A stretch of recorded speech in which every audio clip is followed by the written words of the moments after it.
When the weather warms up, so does the real estate market. Sounds obvious, right?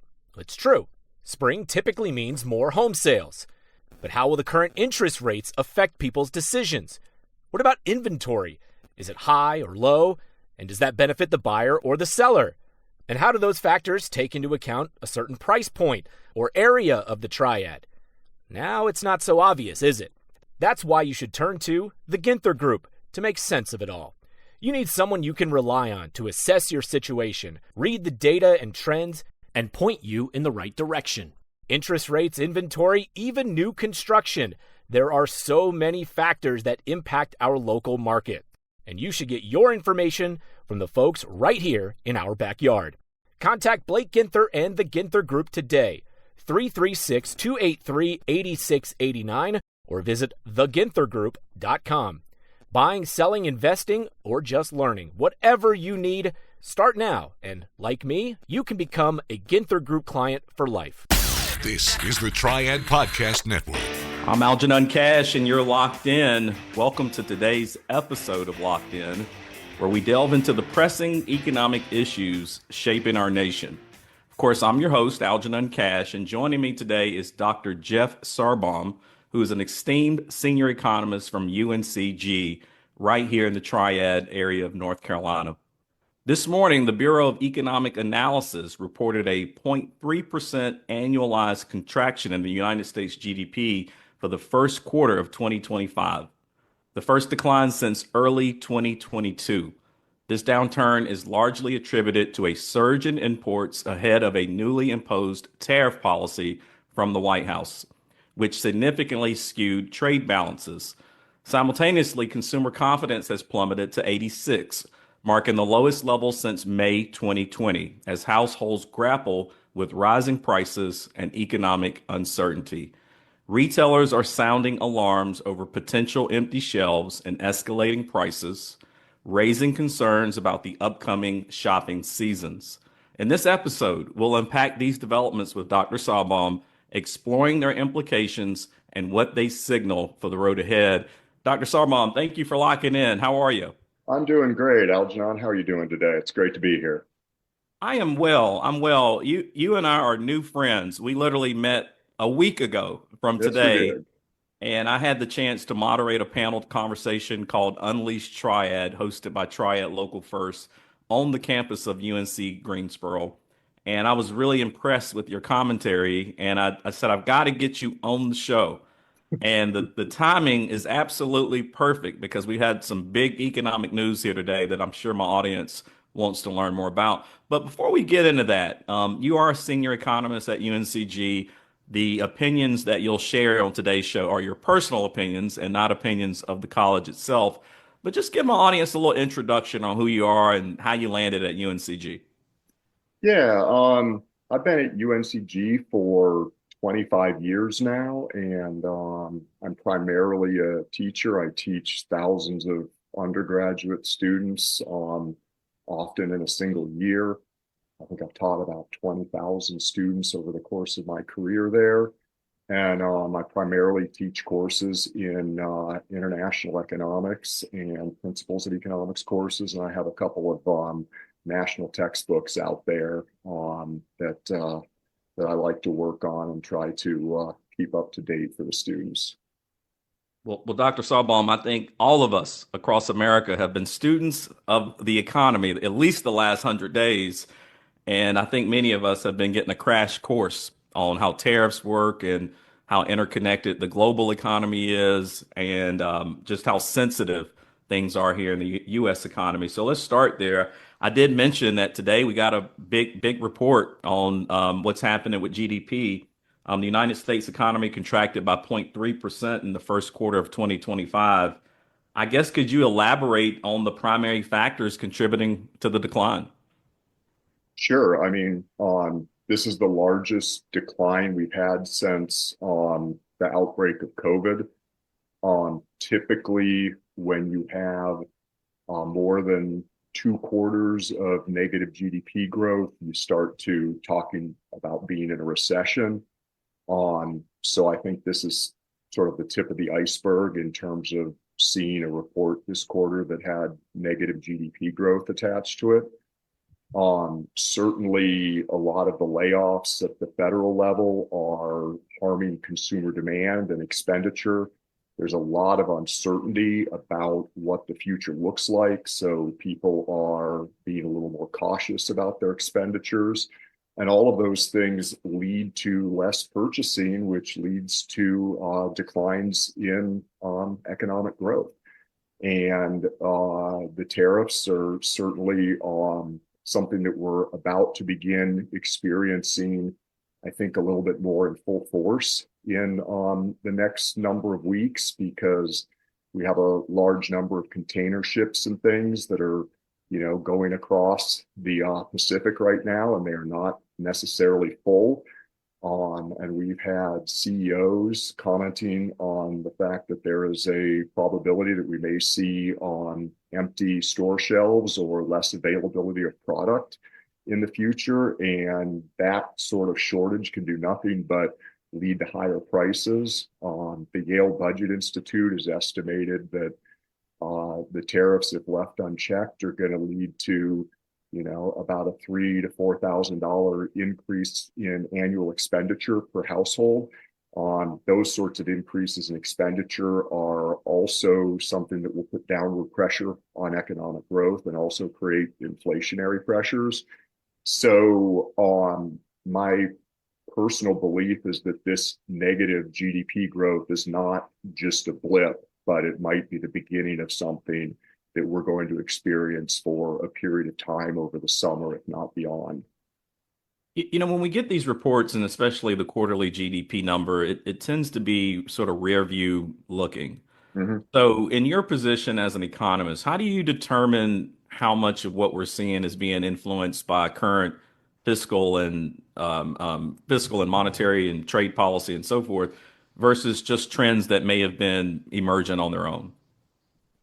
So I think we were coming, into the current year in a period of strong economic growth, and certainly economies go through business cycles, and you could make the argument that maybe we were reaching a peak of one, but the level of disruption and uncertainty that has occurred in the last number of months, I think is somewhat independent and is what's driving a lot of what we're experiencing right now. So, is this primarily a result of the prior administration? There's probably a piece of it, but I would not go so far as to say this is all a result of the prior administration's policy. Well, I think of course, the word of the year for 2025 is uncertainty. And I think what you're describing right now is the uncertainty that many CEOs and CFOs across the country are trying to figure out. I know just about every major publicly traded company has basically said, don't trust any guidance this year, or they've either pulled back their guidance because they're trying to figure out what's really going on. You mentioned the container ships. My cousin actually drives trucks, and so I was talking to him about this the other day, and I saw a news story where they were saying more and more of these container ships are either empty or they're just bypassing the West Coast port altogether because they don't have enough product to drop. How does that start to proliferate into our economy? Well, I think, like I said a bit ago, that we're sort of just at the tip of the iceberg of beginning to see some of the implications of these tariffs in relation to companies changing their ordering behavior and things. I mean, when you're looking at something like, 125% tariff, for all intents and purposes, that's really almost just like a quota, because it raises the price so dramatically that you're just not going to really have much in the way of consumption. And so you've got companies canceling orders, knowing that if they have to pay these prices either for finished goods or for parts that they need to produce their own goods, it's going to result in rises in production costs that make the products somewhat unsaleable to the American consumer. So there's a lot of order cancellation. And part of it is just the uncertainty of where these things going to go next. I mean, if it's 125% today and it's 50% tomorrow, and then it's 10%, or then it goes back up, you don't want to get caught being the one who makes the order right when the tariffs are at their peak. And so, you create a lot of hesitation to move forward with investment decisions. And, these are the things that are starting to show up, and they showed up today in this GDP report. I was hanging out yesterday with a little small coffee shop owner. He also roasts his own coffee and he roasts coffee for other people here in our community here in Winston-Salem. And you don't think about the small cafe, on the corner of Main and Main being impacted by tariff policy, but he obviously buys the coffee from Colombia. Mm-hmm. And he started to talk about how the price of his coffee has pretty much doubled, in the past month or so. And so here's a really small, not even a small business owner, more like a micro entrepreneur that's being impacted by the global trade policy. The president recently did a rally yesterday marking his 100 days in office, and he explicitly said that the country is getting rich off these tariffs, which part of my question is, are we able to really even truly determine that, considering we're less than a true month in? And then do you see any impact to overall economic performance from this recent tariff policy that's been implemented? Well, I think the most important thing for every American to remember is that a tariff is nothing more than a sales tax. And so what happens is when you impose a tariff on products coming out of China or anywhere else in the world, unless you have the power to influence global prices by buying less, which means you're a monopoly, which is not, the situation the United States is in. Perhaps it may have been, back in the 1960s, but what happens is the foreign manufacturers just simply pass on the cost of that tariff on to consumers. And so to the extent that our government is generating tariff revenue, that is one perhaps positive that comes from a tariff, but make no mistake that money is coming straight out of the pocketbooks of American consumers. It is not being paid for by foreign governments and foreign manufacturers. It's being paid for through a rise in price. And when consumers have to pay higher prices for some products, it means they've got less money in their pocket for other products. And there's jobs attached to those other products as well. So if I spend more money on an imported product and I don't have the money to go to the movies as a result, that might cost someone a job at the movie theater. So it's a lot more complicated than the notion that we're just going to impose tariffs and that's going to bring domestic industry running back. Yeah, no, I think that's pretty clear even by Apple's recent announcement that they are going to move iPhone production out of China, but they're going to move it to India. And so you're still not really creating any real jobs or manufacturing jobs here in our country. You talked about consumers, and I know here in our country, we are big consumers. About 2/3 or maybe over 2/3 of our entire economic output is driven by consumption. So we really, really rely on the American consumer to push the economy. With consumer confidence dropping to its lowest level since May of 2020, that was back when COVID was raging. What are some of the potential repercussions on consumer spending and ultimately economic growth this year? I mean, I think there's a lot of negative pressure on economic growth right now. Consumer sentiment is way down, and whenever consumer sentiment goes down, consumers tighten up their wallets out of fear for what tomorrow might look like. And when that occurs, you sort of create a self-fulfilling prophecy, because if everybody stops spending out of fear, then the fear comes true and you end up in a recession. And so I would really like to see a lot more certainty out there so that people are just in a place where they have a better understanding of what the rules of the game are right now, in terms of decision making. I have a friend of mine who owns a small company, and he sources all of his parts that he needs from China.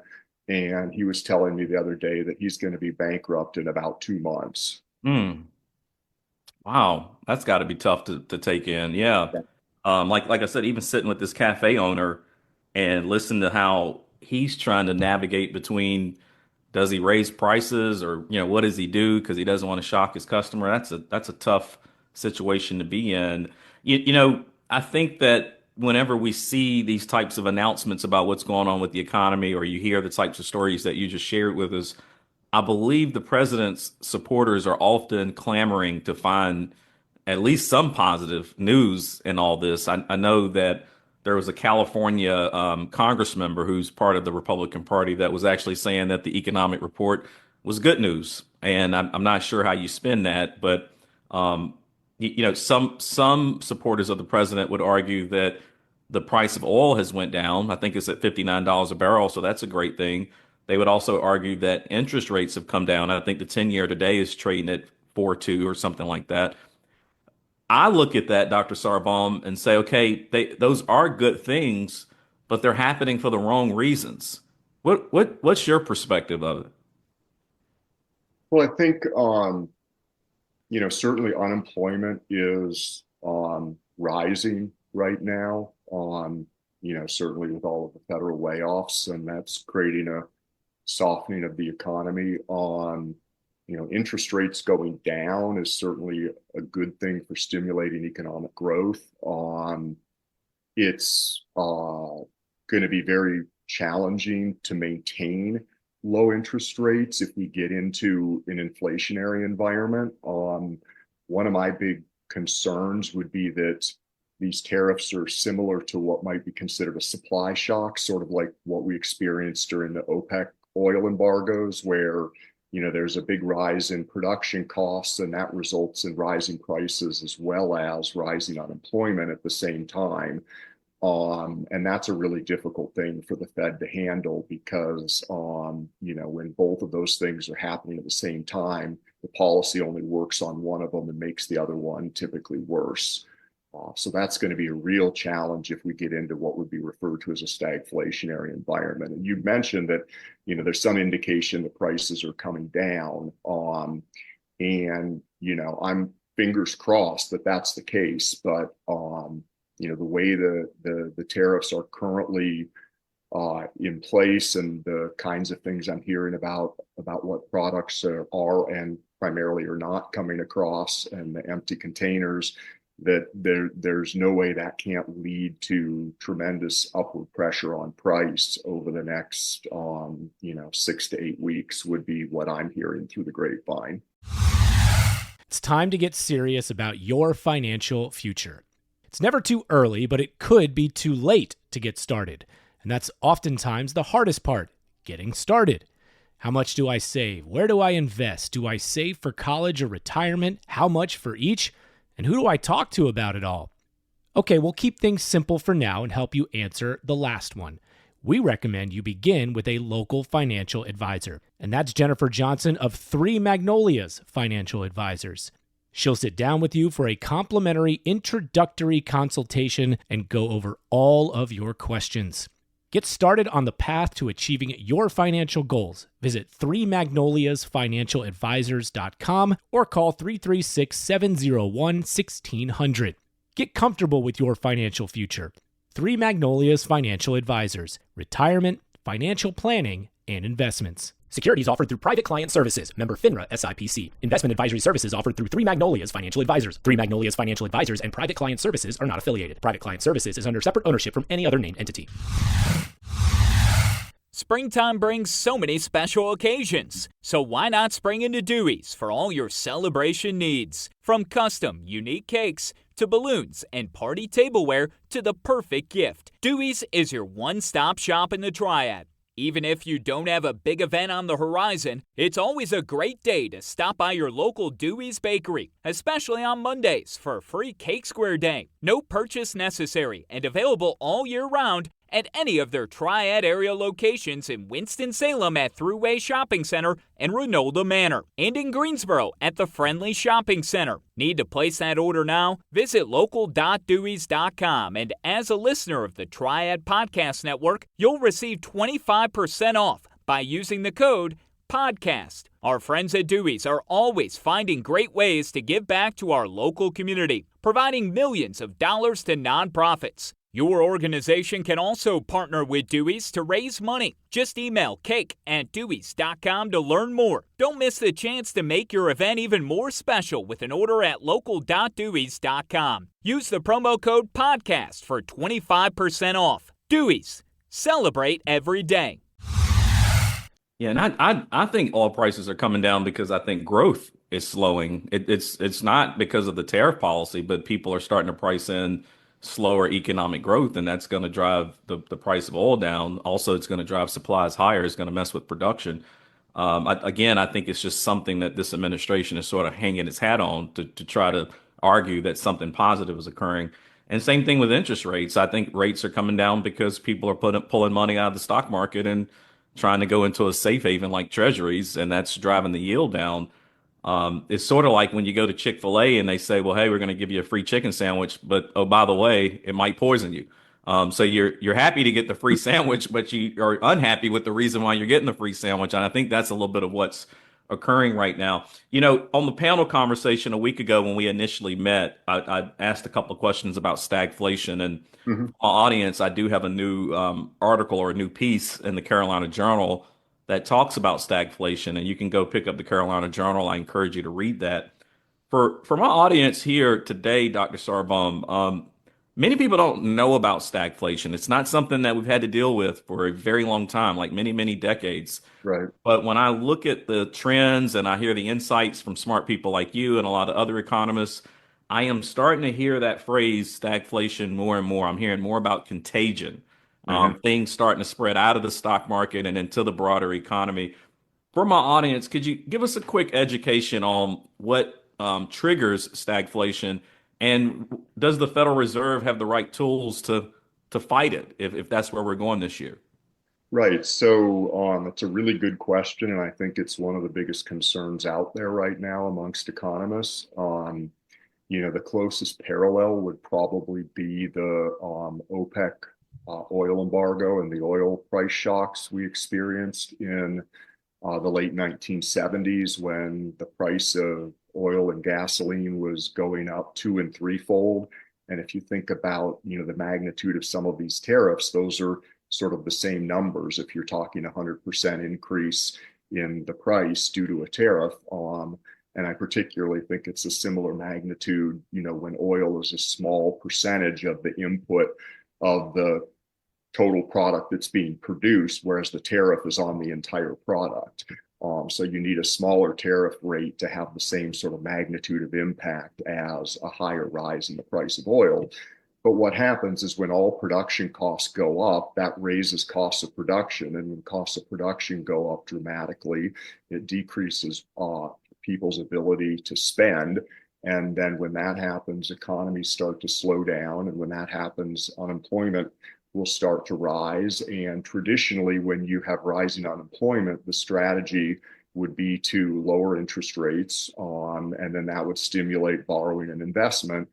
And that's a very typical response to a typical business cycle where there's changes in demand from, one period to the next. But when you have these negative supply shocks, what you have is you have rising prices and rising unemployment at the same time. And so the traditional policy tool of cutting interest rates when you have unemployment is the exact opposite of the policy tool you want if you're trying to fight inflation. So you're stuck in a real catch-22. You want to fight inflation, you have to raise interest rates. That puts downward pressure on investment. That puts pressure on employment to go up. You want to fight unemployment, you cut interest rates. That promotes expenditure and employment, but it also puts pressure on prices to go up. And so, you're kind of handcuffed as a Fed. And I think we also talked previously about fiscal policy. And, you really could think about the job losses that are occurring across the board in the federal government as almost a contractionary fiscal policy. In the sense that you're cutting expenditure rather than increasing expenditure, which would be, the response during a period of an economic downturn by the government is to increase expenditure.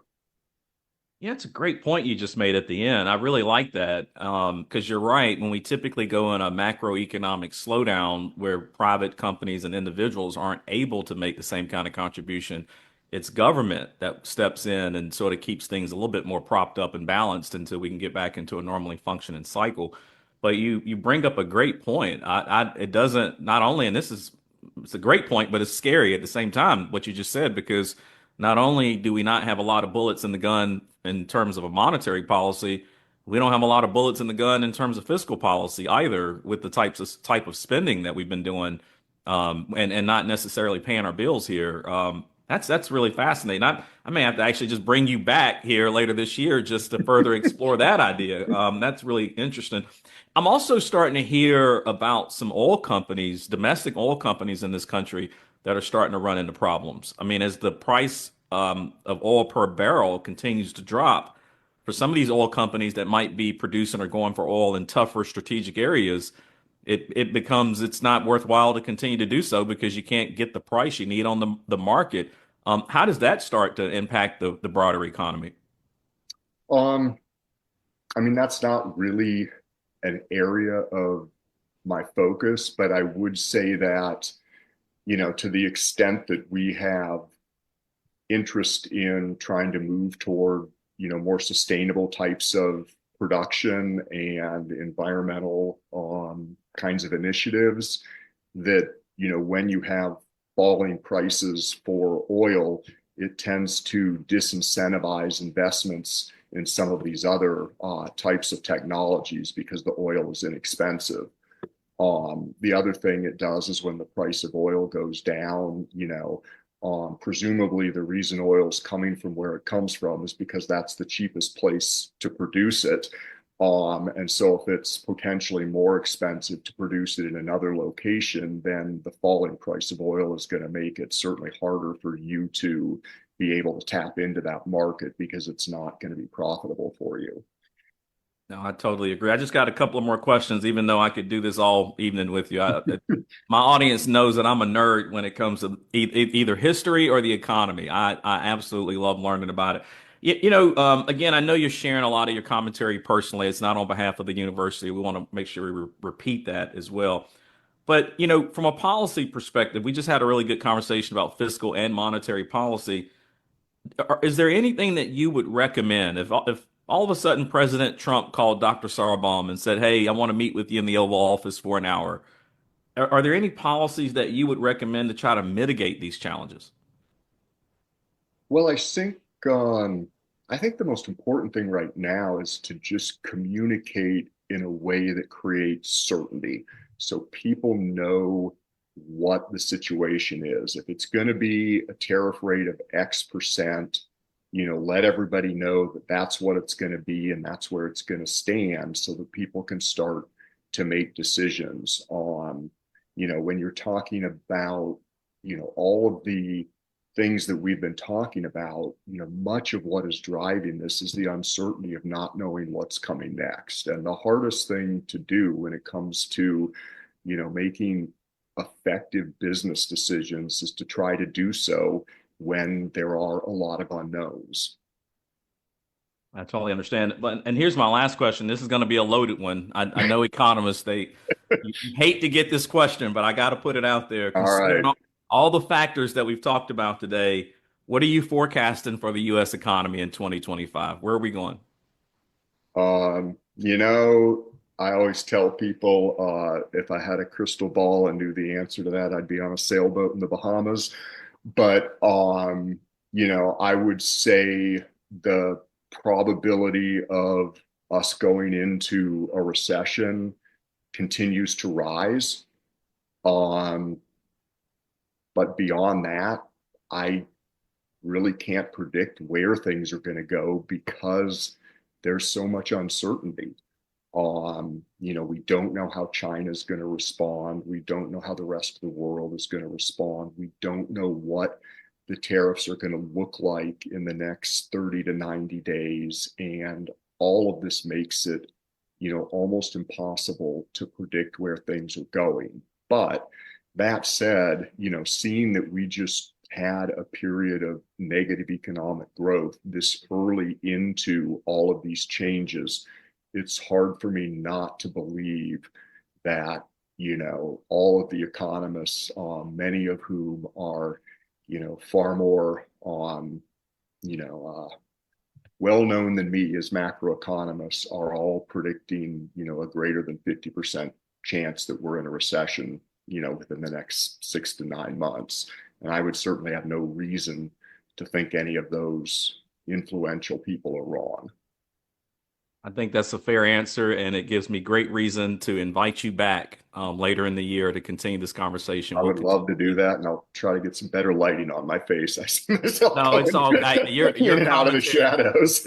Your commentary was far more important than the visual today, and I know that my audience learned some things today because I learned some things today. So thank you, Dr. Sarbaum, for your invaluable insights into these complex economic issues. As we've discussed, the United States economy is in a pivotal juncture, facing challenges that require careful navigation and informed policy making. We'll continue to monitor these developments closely, keep our listeners informed. So stay tuned for more in-depth analysis in our upcoming episodes. And as always, I appreciate Dr. Sarbaum locking in. I appreciate you locking in. Make sure you stay tuned to WTOB, because every Sunday morning, that's where you can lock in with me. But if you happen to miss me there, hopefully you are subscribed to the podcast. You can get that on Pandora, Apple, Spotify, wherever you like to get your favorite podcasts. You can always lock in there. And until next time, y'all stay locked in.